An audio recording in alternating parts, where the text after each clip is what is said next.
How to buy a used car in an overpriced market. Hello, I'm Kevin Hunter, the homework guy, here today with the amazing Elizabeth with the amazing long hair. You know, Liz, somebody recently said they'd love to see you with a short haircut just for fun.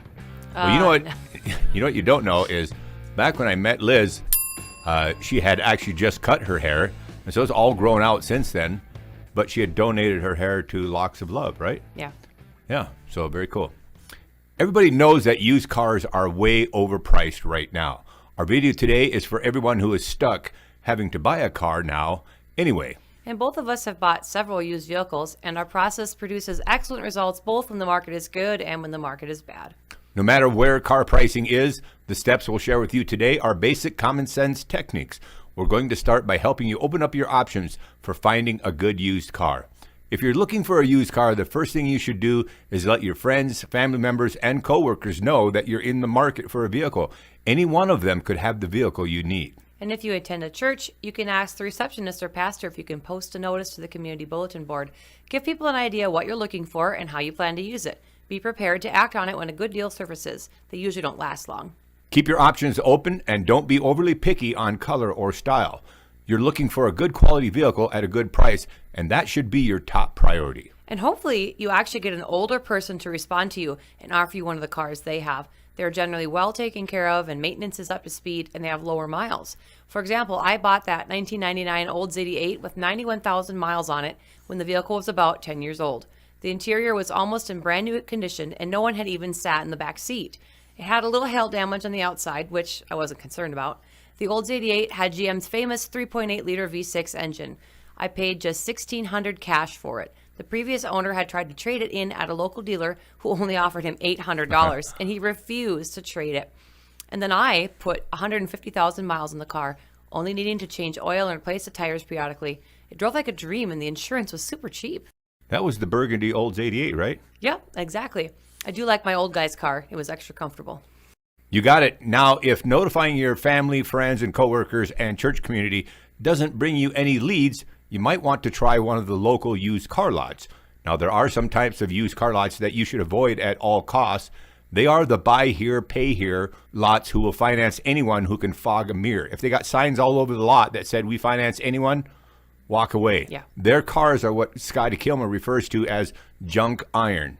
Those kinds of lots will commonly buy multiple vehicles in a single purchase for just a few $1,000s. They usually have higher miles, and the amount of money they ask you for a down payment will actually be how much they paid for them.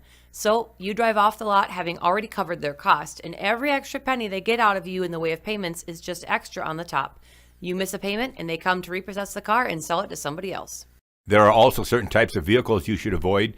Any vehicle that has the word reconditioned stamped on the title is a vehicle that was totaled by an insurance company and sold as is.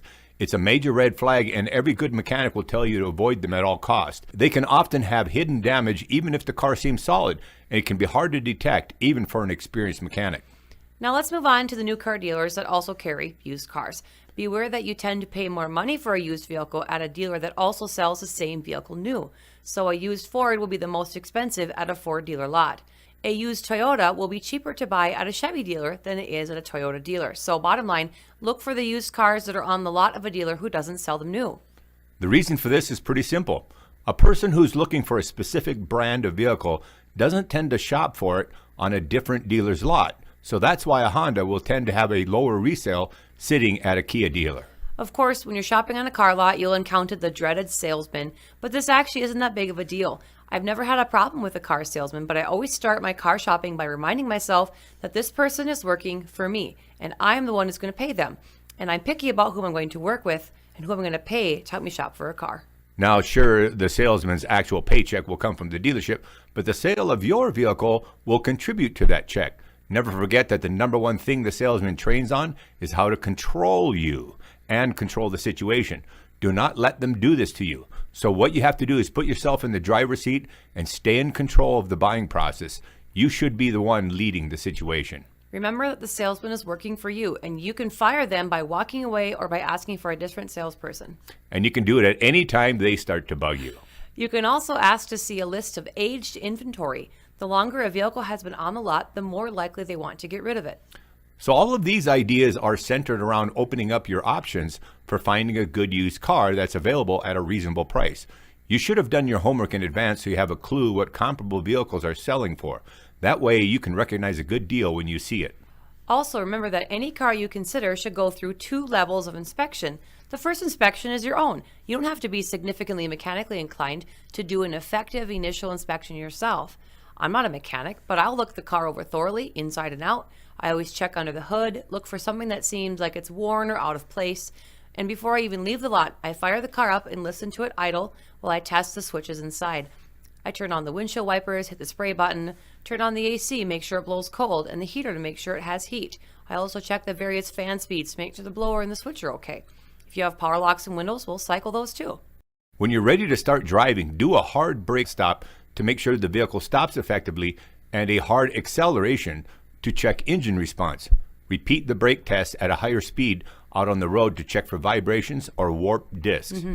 Rock the steering wheel from left to right at a reasonable speed to check for loose front end parts or suspension problems. And of course, this is all an initial inspection that you should be doing yourself. But don't ever skip having a good, trusted mechanic to look at the car too. Always ask the seller if you can have your own mechanic take a look at it. If the answer is no, just walk away no matter what excuse they give. I've signed a 24-hour temporary rental or like an extended test drive agreement with dealers who said I could take the vehicle back to my own mechanic. It's no big deal. If you're meeting a private party person, you can even ask them to meet right at the mechanic's shop just to keep things simple. Be sure to ask for the inspection printout, and even if you decide not to buy the car, just give it to the owner. It's a nice thing to do. If your mechanic says not to buy the car, don't buy it. You will always Right. regret going against their advice. And don't worry about the minimal fee you have to pay to have the good mechanic look it over. It's worth every cent. Finally, if you're going to be financing, talk to your own bank or credit union first. You don't want to be stuck dealing with the stacked deck the finance office has to offer. I hope this was helpful to you. Best of luck to all you car shoppers out there. All right, if you appreciate our video today, consider giving us a great big thumbs up. And please always remember to comment and share the videos with family and friends. Comments really matter because they help boost our online visibility and lead others to great Homework Guy content. The entire Homework Guy team is here to represent you, the car buyer, and that's what we love to do. Thanks everyone for coming back. We'll see you on our next video. You guys rock. I'm Kevin Hunter, the Homework Guy, with Elizabeth, the Homework Gal. We gotta go.